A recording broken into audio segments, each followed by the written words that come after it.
Radical decision. New York deports migrants involved in violent crimes. New York City is grappling with what officials call the largest surge in robberies in recent memory, with criminals on scooters and mopeds snatching phones and belongings from unsuspecting victims. However, what has struck residents even more is the revelation that a significant portion of these crimes is being perpetrated by migrants. In recent weeks, there has been an uptick in crime and robberies across the city, especially in neighborhoods like the Bronx and communities in Manhattan. One of the most brazen incidents involved armed gang members robbing a Gucci store in broad daylight, making off with luxury items valued at over $51,000.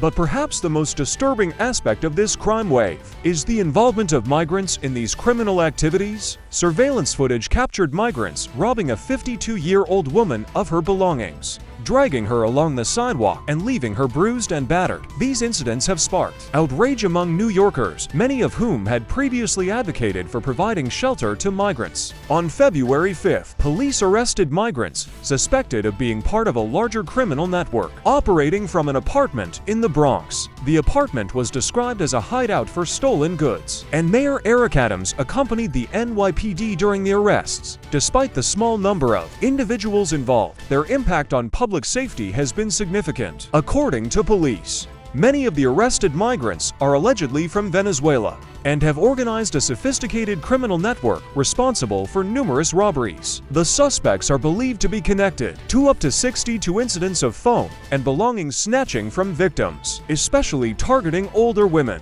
They then hack banking and payment apps to make fraudulent purchases, often sending stolen phones to countries like Colombia for resale. The alleged leader, 30-year-old Victor Parra, remains at large. Parra, a Venezuelan citizen who entered the country in 2023, has a history of grand larceny and was previously arrested in December. Despite this, he was released, and it appears he has continued with his criminal activities. The NYPD has described how these criminals operate under the cover of night, returning to migrant shelters during the day to evade detection. They are known as ghost criminals, with no relevant data linked to U.S. systems, making tracking them difficult. Despite the challenges, law enforcement officials are committed to apprehending these criminals and bringing them to justice. Police have recovered stolen phones and continue to investigate, but the prevalence of scooters and mopeds in these crimes poses a significant challenge. Furthermore, the federal government's ability to deport migrants involved in criminal activities is limited,